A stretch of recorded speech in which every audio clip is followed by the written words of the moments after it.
देवस्नान पूर्णमी पूर्वर 4 दिन रुक्मिणी हरण एकादशी। ये रुक्मिणी हरण एकादशी रे जगन्नाथ महाप्रभु लक्ष्मी स्वरूपा माँ रुक्मिणी के विवाह करती। महाप्रभुंर गईठाड़ पड़ी थाए। महाप्रभु चतुर्धामूर्ति गले स्नान मंडप को सुना कूओ पानी गाधेले। 108 गरारे महाप्रभु को नुआ पानी जर है। आड़े लक्ष्मी सान्ताणी मन को बुझेदेले। सखी मैंने समस्ते बुझेदेले कहले माँ मन दुख करतुनी कौन मन दुख कर नुआ बोहूटा आज जगन्नाथ महाप्रभु को नुआ पानी गाधे पड़ी बोली आज महाप्रभु को ये जर होती तेणु कौन करवा तेणु व्यस्त हूँ तथापि माँ मन को बुझेले। मन को बुझे 15 दिन पर्यटन माँ अपेक्षा कर महाप्रभु की नवजौवन दर्शन आज्ञा देले जे जगन्नाथ महाप्रभु भक्त मान प्रेम पड़गले। ये पतित को उद्धार करने पतित भावन यात्रा आगे आरंभ करदे।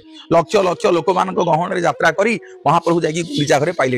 एपटे लक्ष्मी सान्ताणी श्रीमंदिर खोजुंट इलो हे ये तो जर होता नुआ बाहागर 15 दिन है कुआड़े गले कहीं तो रत्न सिंहासन नहांती कुआड़े गले सब सखी मान पचारे जाकि पचारि पचारि जाकि विमला माँ पाखे पहुंचले। पचारे अपा ये कहीं नहांती कुआड़े गले बड़ भाई कुआड़े गले विमला माँ टे चिगुले देले लक्ष्मी सान्ताणी की। लक्ष्मी कौन आंक कथा कहबी ये बड़ भाई जमी सान भाई सेमती ना कौन है ना यांकर परा द्वापर जुगुरु बहुत लीला खेला। ये केते स्त्री केते बाहा ये जाइछंती गुंडीचा मंदिर को राधाराणी सागर रास करने तोते आउ कौन कहबी यार तोते बाहा कि घरे रखीदेले सियाड़े जाइए गुंडीचा मंदिर माँ घरे लीला कर सबू नाट हूँ चेपेटी नाकी सुभद्रार ये हलदी मुही भाई दीटा को धरिकी यात्रा करने तू कौन आउ करू। लक्ष्मी सान्ताणी मन आज्ञा रागरे आस्ते आस्ते जर्जरित है।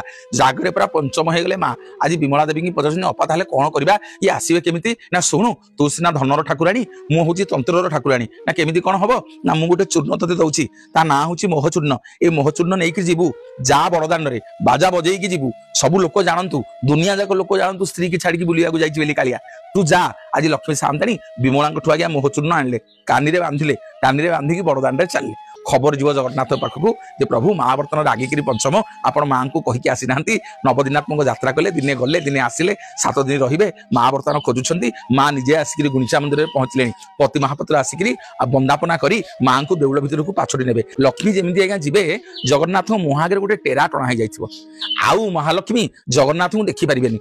माँ जाती टिके कोणे की छिड़ा हेबे काले देढुसर थिबो बोली जो विमला जो मोहचूर्ण देइथिबे से मोहचूर्ण को आज्ञा जगन्नाथ ऊपर फोपाड़ देके आसिबे। पवित्र हेरा पंचम रागिकी नंदीघोष रथ को पहाड़े बाड़ी देवे जे खंडे काठ भांगी माँ आ बड़दाण्ड पटे फेरबेनी। एपटे हेरा गोहती साई दे पंक्ति खाइकी गजपति नौर पाखे पहुंचती। गजपति नौर पाखे पहुंची गजपति की डकाती। गजपति महाराज हाथ धरी हाथ जोड़ी कहते माँ आप व्यस्त हूँ मुझे जेने तेने प्रकार प्रभु को 2 दिन भितर नहीं पहुंचेबी। ये हूँ महाप्रभुंर ये पवित्र नीति जो हेरा पंचमी नीति देखिले मनीषर आखि आज्ञा पवित्र हो कोटि जन्मर पाप धोई हो। जगन्नाथ महाप्रभु समस्त जगत को जन दिखती मो स्त्री की मुझे भल पाए आ मो स्त्री मते केते भल